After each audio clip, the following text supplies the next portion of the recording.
I hope you've been enjoying all the videos. Today I'd like to do bearings. There are two types of bearings, true bearings and compass bearings. And it's important that you understand what the difference is between each of these. Let's start by showing you the difference. So we have true bearings and compass bearings. It's important that you understand what the difference is and that you understand how to read the question and know what to do. There are 3 points for true bearings and only 2 things to remember for compass bearings. Let's have a look at what those are. The first thing you need to know for a true bearing is that you always start from north. Always start from north. The second thing is always move clockwise. Go clockwise. Clockwise is in that direction. And number 3, have 3 digits.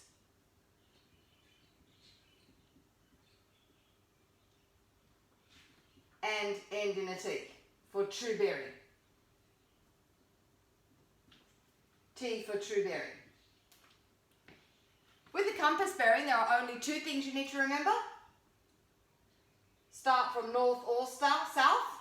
Start from north or south.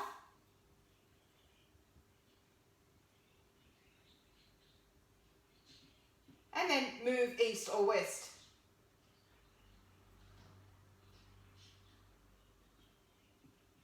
Whichever is closest.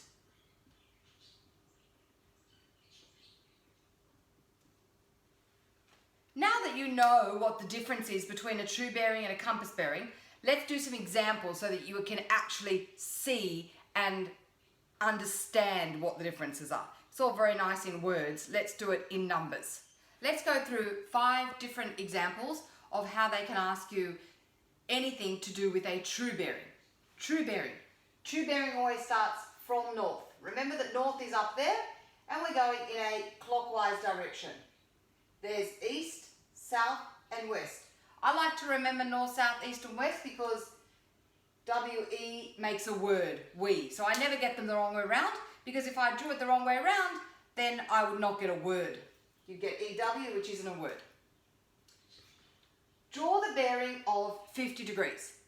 As soon as you see a bearings question, the first thing you need to draw is a north, south, east, west. And that's north up there. If we're trying to draw 50 degrees, we need to start, we know that it's a true bearing because it's got a T and it's got 1, 2, 3 digits. So it's a true bearing. That means we're starting from north and we're moving in a clockwise direction. And all you need to do is to move 50 degrees in a clockwise direction. Don't forget that every angle here is 90. So that's 90 degrees, that's 90 degrees, that's 90 degrees, and that's 90 degrees. So if I'm going from here 50 degrees in that direction, that means that I would get anywhere on that line there. That's 50 degrees. And that's it. Let's have a look at the next one. 120 degrees T. Again, we know it's a true bearing because it's got a T and there's 3 digits. We draw our north, south, east, west. We're starting at north and then we need to go 120 degrees. Now remember 120 is bigger than 90, so I would have to come all the way over here somewhere. There's 90, so I would have a line coming down here. If that's 90 and I'm going to 120, then I would need to say 120 take away 90 is 30, and that little angle in there would be 30 degrees. I like to find the angle as I go because chances are when the questions get more tricky, I'm going to need all the little angles. 270 degrees. We know it's a true bearing, 3 digits. We draw our axes. There's north. We need to go 270 degrees. So if I go, that's 90.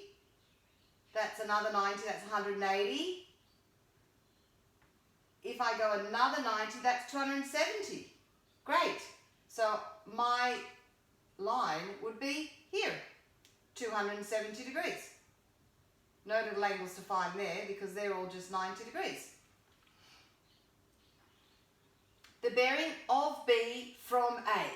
Now this is often how the questions are worded in the word problems, and this is where I find that a lot of students get stuck. The most important word in this sentence is the word from. As soon as you see the word from, that's what you need to do first. So I'm going to draw a little axis, and that point there is going to be my point A. And everything that I do will start from A. That's what it's told me to do. So the bearing of B from A is 350 degrees. So I'm starting from A. I know what to do, but I now know where I need to do it from. It's a little bit more specific. So I know that it's a true bearing. So I start from north. I go in a clockwise direction. So that's 90, that's 180, that's 270, and then I'm going to have to go up here to 350. And over there, somewhere, will be my point B. It doesn't matter where on that line you draw it, but it will be somewhere there. Now let's just get this right. All this angle around here was 350, yeah? 350. You should know that the whole way round your axis is 360. You know that this angle here is 90. It's useful to know that that's 180 and that's 270. If you know that the whole thing is 360, if this angle around there is 350, then won't that little angle there be 10? And I think that's useful to label. I'll probably need that if I had to do more. Keep watching, we'll do more. The bearing of A from B is 20 degrees. This time from B. So I draw an axis. This point here is B. Of course, there's my north. From B, I need to go 20 degrees. So I come from north and I need to go 20 degrees. So somewhere on that line, doesn't matter where I put it, is A. And that angle there is 20 degrees. Should we do some more? Let's have a look at a problem-solving one where all the words are added together, not just a part of a question. A plane flies from an airport on a bearing of 60 degrees T for 2,300 kilometres. How far east has the plane travelled? Remember from what we just did that the most important thing we need to know in the question is from. That's where we're going from. And we know that it's a true bearing because it's got a T and it's got 3 digits. Once we know that, we should be able to draw a diagram. The from tells us where we should be starting. What did the question say? A plane flies from an airport. That must be my airport. There's the airport. I'm going from there, somewhere in a direction. And I know that because it's a true bearing, I have to start from north and go clockwise, 60 degrees. So north, clockwise, 60 degrees. I'm somewhere on that line. It doesn't matter where on that line my aeroplane is. I just know that the airplane has started here. He's flying along there. He travels for 2,300 kilometres and now he's there. That's the plane. Doesn't matter how big your line is at the moment or anything like that, at least get the picture. Once I have that, what's the question asking? How far east has the plane travelled? Now, this part is a little bit confusing because you look at your pictures that, well, he didn't go east. The plane went up there in that direction at 60-degree angle. But what it's actually asking is it's actually saying that this aeroplane went east and north. The plane went east and north, but it just went in that direction. So if I wanted to know how far east it went, I'm really being asked how far east, that little bit there. If you have drawn your triangle at the top, you might have said, well, how come I couldn't draw it up here? You could and say that that's east. You could do that as well. But I'm not going to do that because I think that when I'm talking about east, I like to go along the east line. I think it's a little bit easier. But that's a personal thing.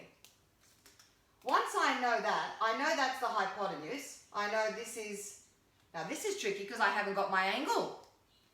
So I have an angle up here, but I don't actually have an angle inside my triangle. And that's a major problem because without the angle inside the triangle, I can't use my SOHCAHTOA, my trigonometry.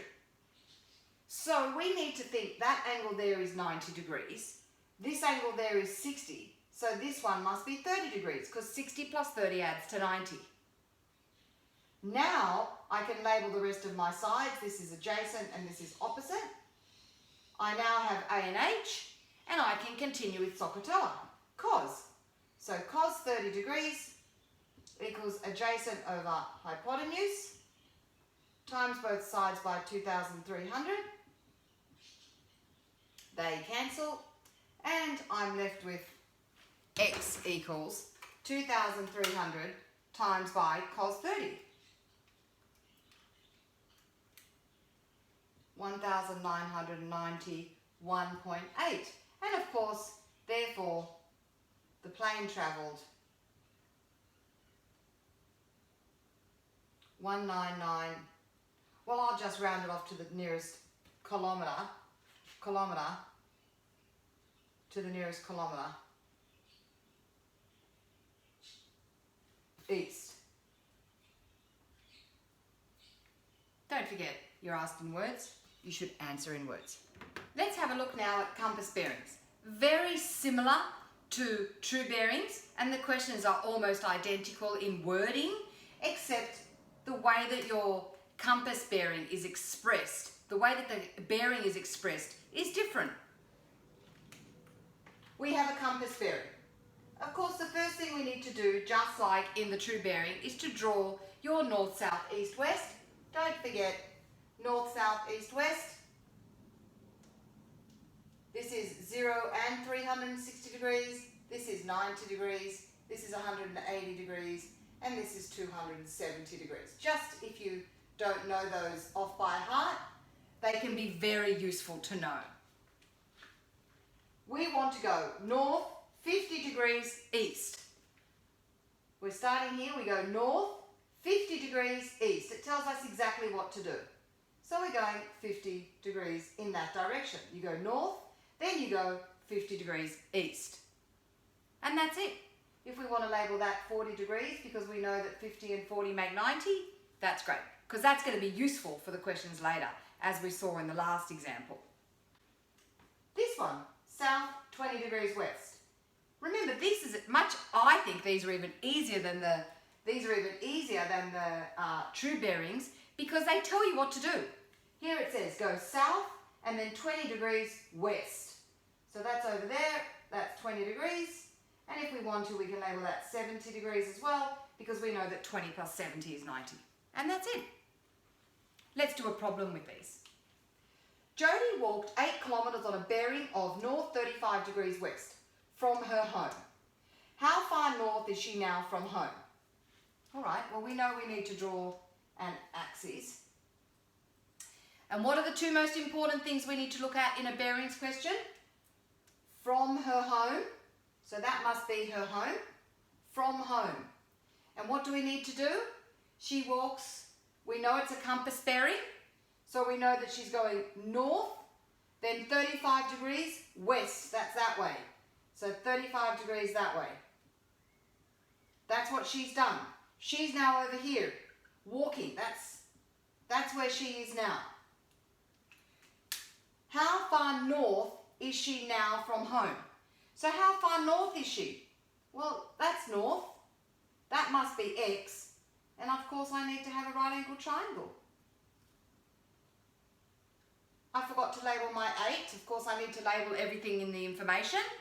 Jodie walked 8 kilometres. So she started here, she walked to here, so that must be 8 kilometres. And now I have all the information that I need to use SOHCAHTOA. Just get a different colour. That's my hypotenuse. This is the angle that I know. That's the opposite. That's the adjacent. Label them. A and H. Remember SOHCAHTOA, if you need to write it at the top of the page, you should do that. A and H is cos. I know I have cos 35 degrees equals A over H. A is X, H is 8. This is an easy one because I don't have the X on the denominator, which is great. And I'm left with X equals 8 times cos 35. Remember, you don't have to write the time sign if you don't want to. And we work it out. 8 times cos 35, close the brackets, equals X equals 6.6 kilometres. That's just to one decimal place. The question would tell you how many decimal places to leave it. And remember, you've been asked a question in words. You made up the X. You should answer the question in words. Therefore, Jody is 6.6 kilometres north of home. And that's basically bearings. Of course, the questions can get a lot more complicated than that. And I will do another video on the really difficult questions, but at least that gives everybody somewhere to start. And once you start to get the hang of them, you might actually find that you can do the difficult questions on your own. Generally speaking, if you can draw the diagram, you can do the question. Good luck. Thanks for watching. Don't forget to share and subscribe